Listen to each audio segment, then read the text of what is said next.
Private స్కూల్లో చదివిన కంటే అంతకుముందు ఉన్న గవర్నమెంట్ స్కూల్లో చదివిన దానికంటే ఇప్పుడు ఎక్కువ మంది ఉన్నారు. వారికి తగ్గట్టు ఖాళీలు ఉంటాయి. ఆ ఖాళీలకు తగ్గట్టు ఉద్యోగ నియామకాలు జరుగుతాయి. ఈ ప్రభుత్వం వచ్చిన తర్వాత జగన్మోహన్ రెడ్డి వచ్చిన తర్వాత 14,250 మందికి ఉద్యోగులుగా నియమించడం జరిగింది, టీచర్గా నియమించడం జరిగింది. అవి పోగా ఇంకా ఇప్పుడు 6,100 పోస్టులు ఖాళీ ఉంటే వాటికి అన్నిటికి ఇస్తూ రాబోయే కాలంలో నో వేకెన్సీ అనే విధంగా ప్రతి సంవత్సరం కూడా చేయాలని విధానం తీసుకున్నాం. ఆ ప్రకారం ఉన్న పోస్టులన్నింటి కూడా త్వరితగతంగా నింపుతున్నాం. అయిన తర్వాత ఇక ప్రతి సంవత్సరం కూడా ఇదే ప్రక్రియ కొనసాగుతుంది.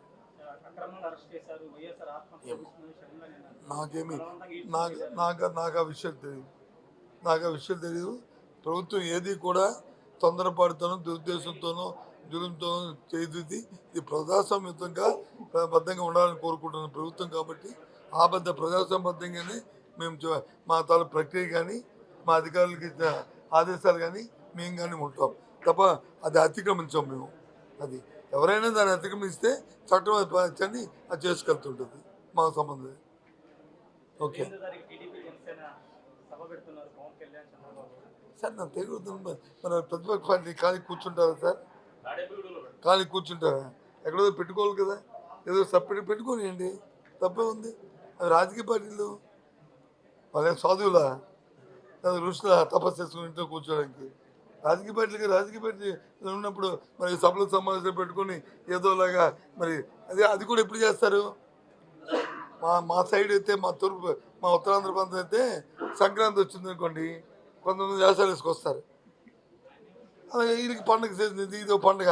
ఆ పండుగలాగే వీళ్ళకి ఎన్నికలు వస్తేనే పండుగ కాబట్టి ఇప్పుడు ఎన్నికల ముందు వస్తుంటారు.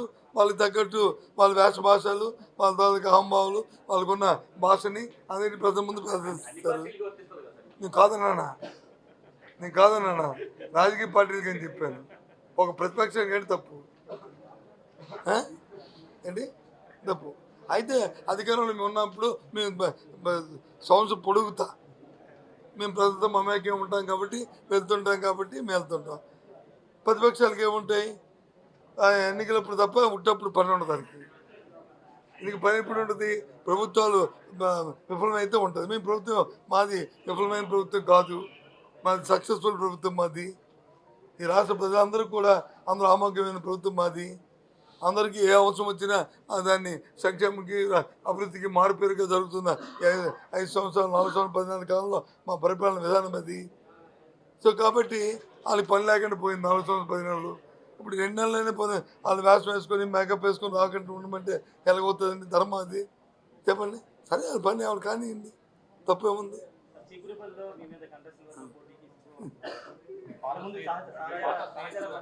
కాదు కానీ ఒక విషయం చెప్పింది ఏంటరా, ఎన్నికలు వచ్చినప్పుడు ఇద్దరు పోటీ చేయాలా? 30 మంది చేస్తారా? 30 మంది ఒకరు ఊపుని, ఇద్దరిదే ఒకరు, తప్పే ఉంది? అవన్నీ